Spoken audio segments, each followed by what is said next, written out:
손흥민의 중거리 슛이 되살아난 게 문제가 아니다. 손흥민의 두 번째 골에서 뜻밖의 한 장면은 EPL 최강의 맨시티 킬러가 아직 건재하다는 것을 완벽하게 보여줬다. 부진으로 비판받던 손흥민이 부활의 신호탄을 쐈습니다. 토트넘은 FA컵 32강에서 3대0 완승을 거뒀고 이번 승리로 토트넘은 16강에 안착했죠. 손흥민은 선발 출전하며 팀 승리를 책임졌는데 후반 5분 환상적인 왼발 중거리 슈팅으로 선제골을 성공시켰고 후반 14분 또 환상적인 왼발 터닝 슈팅으로 멀티골을 신고했습니다. 손흥민의 시즌 7호 골과 8호 골, 시즌 11개 공격 포인트가 등장하는 순간이었습니다. 비판 일색이던 영국의 언론들은 찬사로 도배했고 영국의 풋볼 런던은 슈퍼손이라고 표현했습니다. 경기장을 채운 토트넘 팬들 역시 손흥민이 후반 39분 빠져나갈 때 기립박수로 화답했습니다. 그러나 아직 부활이라고 하기에는 이릅니다. 2부 리그 상대로 예열을 마쳤을 뿐이고 손흥민은 이제 진정한 부활포를 쏘아올릴 때가 왔습니다. 바로 오는 6일 열리는 맨체스터 시티와 빅매치입니다. 손흥민이 완벽한 부활을 알릴 수 있는 최적의 경기입니다. 이 경기에서 손흥민을 주목하라고 강조한 매체가 있습니다. 특히 손흥민이 아르나우트 단주마의 영입으로 자극을 받아 더욱 적극적인 움직임을 보일 거라고 예상했습니다. 손흥민의 부진이 이어지자 단주마는 손흥민의 부진을 채울 수 있는 대체자로 평가를 받았습니다.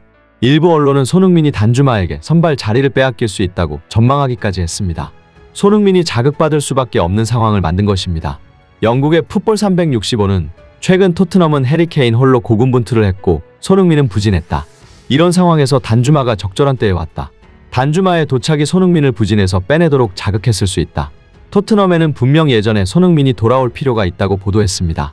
비록 지난 맞대결에서는 부진했지만 손흥민은 맨체스터 시티 킬러 중 하나입니다. 맨체스터 시티를 상대로 16경기에서 7골 3도움을 기록했습니다. 2019년 4월 토트넘 호스퍼 스타디움 개장 이후 홈에서 치른 맨체스터 시티전 4경기에서 모두 골을 터뜨렸고 토트넘도 손흥민의 활약에 힘입어 맨시티와 홈경기 4연승을 기록 중입니다. 하지만 손흥민은 이번 시즌 부진하다는 평가를 받으면서 EPL 최강 맨시티 킬러라는 타이틀을 사실상 박탈당했습니다. 손흥민은 지난 시즌과 비교해 폼이 너무나도 많이 떨어졌고 지난 시즌에 폭발적인 활약을 보여주고 있지 못하기에 더 이상 맨시티 킬러가 아니라는 것이 현지 평가였습니다. 맨시티 관계자들 역시 손흥민은 훌륭한 선수지만 예전만큼 위협적이지 않다며 신경전을 펼치기도 했습니다. 그저 한방슛만 막으면 된다고 생각하고 있는 것이죠. 그러나 손흥민의 대포할 슈팅이 아니라 손흥민의 두 번째 골은 분석하던 맨시티 선수들은 놀라고 말았는데요. 사실상 손흥민의 대포할 중거리 슈팅을 보면서 이 부분만 경계하면 되는 줄 알았는데 알고 보니 두 번째 골에 무시무시한 점이 숨겨져 있던 것입니다. 손흥민이 맨시티 킬러라는 별명을 잃을 위기에 처한 이유는 지난 시즌에 비해 번뜩이는 움직임이 줄어들었기 때문인데요. 물론 이건 콘테의 전술 탓 때문이기도 하지만 이유야 어찌됐든 손흥민은 인게임에서 지난 시즌과 같은 번뜩이는 오프 더 볼을 많이 보여주지 못했습니다.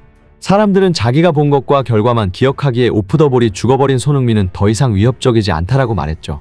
하지만 이번 손흥민의 두 번째 골에서는 손흥민의 번뜩이는 오프 더 볼이 죽기는커녕 오히려 더 천재적으로 진화한 모습이 포착됐습니다. 손흥민은 그동안 알고도 막지 못하는 움직임을 많이 보여줬는데 이번에는 알고도 막지 못하는 것뿐만이 아니라 진짜 몰라서 못 막는 천재성을 보여준 것입니다. 이 부분을 보면 손흥민이 중앙에 위치해 있고 지공을 하는 과정인데 손흥민은 팀 동료가 공을 받기도 전에 미리 침투를 하는 기형적인 움직임을 보여줍니다.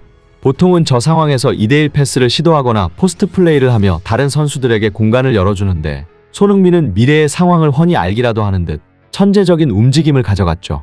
손흥민의 번뜩이는 침투를 확인한 동료는 즉각 손흥민에게 패스를 건넸고 이에 따라 결정적인 찬스를 맞이할 수 있게 되었습니다. 그동안 토트넘의 공격력이 찐고구마 100개를 입에 넣은 것 마냥 답답하고 지독하리만큼 공격에 세부 전술이 없었다는 것을 감안하면 이것은 약속된 플레이가 아닌 손흥민의 번뜩이는 천재성이 만들어낸 찬스였죠. 손흥민의 천재적인 오프 더 볼이 아직 죽지 않았다는 사실은 맨시티 선수들마저 당황케 했고 맨시티 킬러가 아직 건재하다는 것을 가슴에 박아주었습니다. 맨시티의 주장은 손흥민의 중거리 슈팅은 막을 수 있다. 두세 명이 달라붙어서 저지하면 된다. 그러나 손흥민의 움직임은 막을 수 없다. 그는 너무 빠르고 지능적이어서 손 쓸 틈도 없이 당해버린다. 우리는 이것을 가장 조심해야 한다라고 말하기도 했죠. 한편 스텔리니 수석 코치는 손흥민에게는 모든 순간이 터닝 포인트가 될 수 있다. 프레스턴 노스 엔드전 멀티골이 손흥민에게 반등의 시작점이 될 수 있다.